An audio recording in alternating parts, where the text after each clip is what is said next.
او بیا زه تاسو ته بله خبره وایي زه په مولیانو مینم او که چا قاسم مولوي صاحب له ووټ ورنکه نو دی به ځي د ده حشر به وایي جهنم ته کېږي. اوس چې کله موږ ووټ ورکوو نو ته بیا موږ ته قاسم مولوي صاحب ښیوې دا مولا دی او ده له ورکې دا اوس چې تا کابینه په صوبه سرحد کې جوړوله نو تا پکې مولیان واچول که اے ټي ایم یې دې واچولې چا چې چرس خرڅ کړي دي چا چې پوډر خرڅ کړي دي چا چې آیس خرڅ کړي دي چا چې د قوم بچي تباه کړي دي په ټوله کابینه کې د مولانا نمایندګانو مغه دي. او دا گورنر خو یاره دا ماته یو مولا وی چې د ده په شان سړی موږ سره مولیانو کې نه و ما وی که د ده د 10م پاس سرټیفیکیټ راوړه چې زه جرم درکړم خو ده سره روپۍ دي ځکه تاسو سره مولیانو کې د ده په شان سړی نشته. تا کابینې کې منظور او نامنظور ټول ورکړل خو زما محترم ورونو تا پکې یو مولا م ورنکه. تا گورنر جوړو نو یو مولا دې گورنر نه که نو چې موږ مولا نه پاس کوو نو ته وایې دا کفر دی او چې کله ته مولا په جوړ سیټ اپ کې نه ورکوې نو دا کفر نه دی.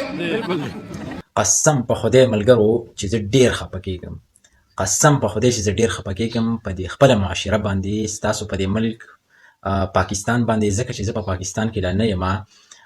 ملګرو یو کس هم په پاکستان کې خپل حقوق خپلې ذمهوارۍ نه ادا کوي، هغه که په هر پارټۍ کې دی خپل حقوق او خپل فرایض نه ادا کوي او نه پیژني. زه خبره کوم د دغه مولانا صاحبو چې دغه خبره یې کړې ده د ووټ په حوالې سره، نو دی یو سیاسي لیډر و او سیاست د خپل مفاد لپاره استعمالول دا عبادت نشي کېدی زما په خیال، ځکه چې زه نه پوهېږم. خو که خبره وکړو د حقوقو او د فرایضو او د تربیت د عوامو د خپلې پارټۍ د کارکونانو تربیتو، نو زه خبره کوم اول د عمران خان چې کوم مقبول لیډر دی هغه پارټي چې کومه ایښې ده د کومې پارټۍ بنیاد چې دی منشور یا چې څه ته موټو وایي زه به په ملک کې انصاف راولم. انصاف هله راځي کله چې یو کس ته د خپل حقوقو پته وي، هغه خپل حقوق غوښتی شي، هغه کې دا جذبه وي چې د چا نه خپل حقوق وغواړي، هغه کې دا صلاحیت وي د غوښتلو. صحیح شوله؟ نو هغه خپل عمران خان دغه فریضه چې کوم دی زما په خیال سرته رسولې ده.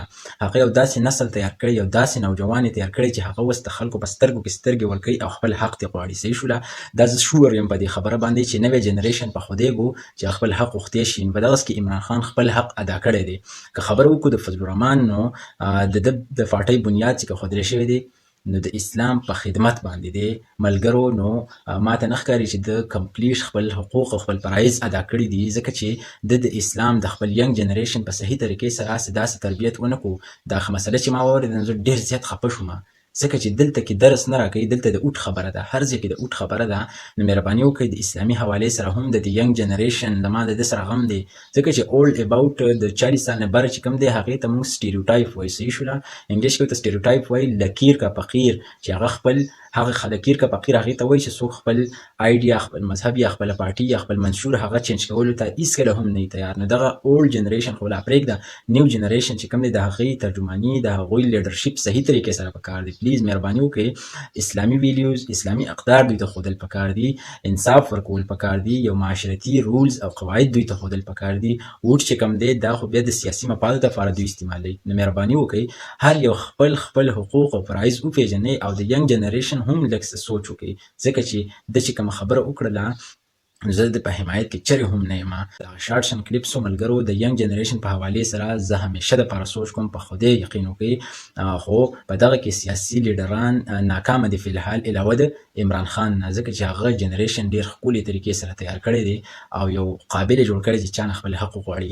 ملګرو د خپل رای اظهار د کمنټ په سیکشن کې وکړئ. تر بلې ویډیو مال اجازت راکړئ.